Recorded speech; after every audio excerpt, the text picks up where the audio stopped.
Kolkata police কমিশনারের পদ থেকে বিনীত গোয়েলের অপসারণ চেয়ে এবার জনস্বার্থ মামলা হলো। मेरा सफेद तुरंत खुले, भरपूर झाग दे और इसके स्मार्ट साइंस दे स्मार्ट केयर और फ्रेशनेस। मेरी चॉइस मेरा सफेद। হাইকোর্টে জনস্বার্থ মামলা কলকাতা পুলিশ কমিশনার বিনীত গোয়েলের অপসারণ চেয়ে। বিনীত গোয়েলের হয়ে মামলা নোটিশ গ্রহণের নির্দেশ সরকারি আইনজীবীকে। হাইকোর্টের প্রধান বিচারপতি এমন নির্দেশ দিলেন। আরজিকর মেডিকেলের প্রাক্তন অধ্যক্ষের হয়ে 3 দিন সওয়াল করেছিলেন সরকারি আইনজীবী, পরে আইনজীবী বদল হয়েছিল। ফলে বিনীত গোয়েলের হয়ে মামলার নোটিশ সরকারি আইনজীবীকেই নিতে হবে, নির্দেশ প্রধান বিচারপতি। 18 সেপ্টেম্বর মামলার পরবর্তী শুনানি।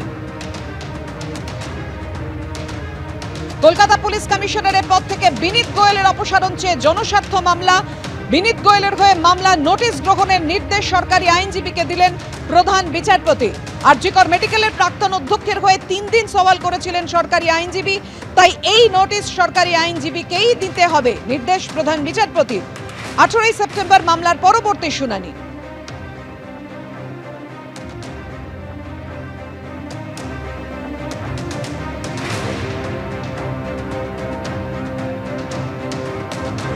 কলকাতার পুলিশ কমিশনার বিনীত গোয়েলের কাছ থেকে তার মেডেল ফিরিয়ে নেওয়া হোক, এভাবেই রাষ্ট্রপতিকে চিঠি দিয়েছেন বিরোধী দলনেতা শুভেন্দু অধিকারী।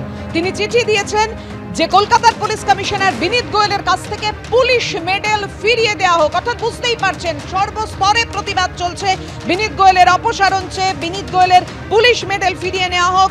এই প্রতিবাদে, এই দাবিতে আরজিকর কাণ্ডের তদন্তে সিপি বিনীত গোয়েলের নিন্দনীয় লজ্জাজনক ভূমিকার অভিযোগ। তথ্য প্রমাণ লোপাট ও হাসপাতালে হামলার ঘটনায় সিপির ভূমিকা নিয়ে প্রশ্ন।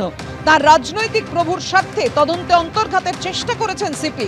অভিযোগ বিরোধী দলনেতার, এই সম্মানের যোগ্য তিনি নন। রাষ্ট্রপতিকে চিঠি দিয়েছেন শুভেন্দু অধিকারী একেবারে এই ভাষায় যে কলকাতার পুলিশ কমিশনার বিনীত গোয়েলের কাছ থেকে ফিরিয়ে নেওয়া হোক পুলিশ মেডেল। এই সম্মানের যোগ্য তিনি নন। রাষ্ট্রপতিকে চিঠি দিয়েছেন শুভেন্দু অধিকারী। এই বিষয়ে হস্তক্ষেপ চেয়ে কেন্দ্রীয় স্বরাষ্ট্রমন্ত্রীকেও চিঠি দিয়েছেন রাজ্যের বিরোধী দলনেতা।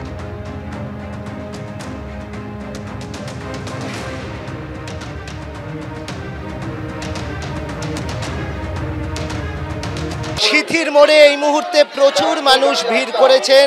তারা বলছেন উই ওয়ান্ট জাস্টিস, এবং তারা এত মানুষ ভিড় করেছেন এই মুহূর্তে আমরা দেখতে পাচ্ছি।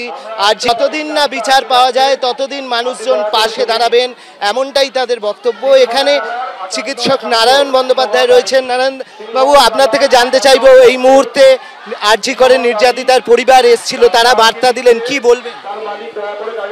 ওনারা যে এতটা মন শক্ত রাখতে পেরেছেন এটা আমি ভাবতেও পারি না। জাস্ট 26-27 দিন হলো তার একমাত্র মেয়েকে হারিয়েছেন, কিন্তু ওদের মন শক্ত আছে। ওনারা এটা শেষ দেখা দেখে ছাড়বেন। কি বলবেন, সুপ্রিম কোর্টে তো বিষয়টা পিছিয়ে গেল, কিন্তু বেশি পেছাবে না। জনগণের চাপে ঠিক সুপ্রিম কোর্টও তাড়াতাড়ি করতে বাধ্য হবে।